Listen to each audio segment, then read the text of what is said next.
Gujarat ATS અને બનાસકાંઠા એસઓજીએ સંયુક્ત operation કરીને પાકિસ્તાની ગેંગસ્ટર શહેજાદ ભટ્ટી ગેંગના સભ્ય અને પંજાબ રાજ્યના ગ્રેનેડ કેસમાં વોન્ટેડ બિક્રમજીત સિંઘની ડીસામાંથી ધરપકડ કરી છે।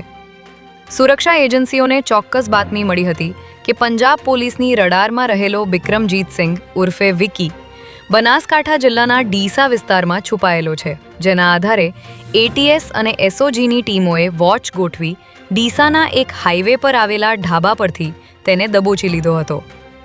આરોપી બિક્રમજીત પાકિસ્તાની ગુપ્તચર એજન્સી આઈએસઆઈ સાથે સીધો સંપર્ક ધરાવતા નેટવર્ક માટે કામ કરતો હતો। માતરના ભાજપના ધારાસભ્ય કલ્પેશ પરમારનો સગો ભત્રીજો જુગારધામ ચલાવતા સ્ટેટ વિજિલન્સની રેડમાં ઝડપાતા રાજકીય આલમમાં ખળભળાટ મચી ગયો છે। માતર તાલુકાના ભલાડા ગામે હરસિદ્ધિ ફળિયા નજીક આવેલા ખુલ્લા ખેતરમાં મોટા પાયે જુગાર રમાતો હોવાની બાતમીના આધારે સ્ટેટ મોનિટરિંગ સેલની ટીમે અહીં દરોડો પાડતા જુગારીઓમાં નાસભાગ મચી ગઈ હતી, ત્યારે પોલીસે સ્થળ પરથી કુલ 16 જુગારીઓને રંગેહાથ ઝડપી પાડ્યા હતા। ચોંકાવનારી બાબત એ છે કે પકડાયેલ મુખ્ય આરોપી રાજેશ પરમાર સ્થાનિક ધારાસભ્ય કલ્પેશ પરમારનો સગો ભત્રીજો હોવાનું સામે આવતા ચકચાર મચી ગઈ છે।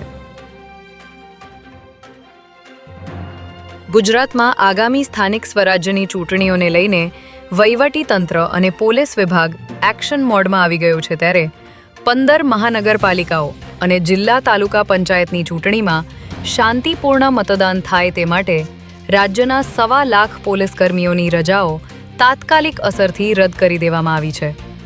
ચૂંટણીની જાહેરાત સાથે જ પોલીસ વિભાગ માટે આકરી કસોટી શરૂ થઈ છે, ત્યારે રાજ્યમાં 4 કરોડથી પણ વધુ મતદારો શાંતિપૂર્ણ રીતે પોતાના મતાધિકારનો ઉપયોગ કરી શકે તે માટે પોલીસ અને સુરક્ષા દળો દિવસ રાત કાર્યરત રહેશે।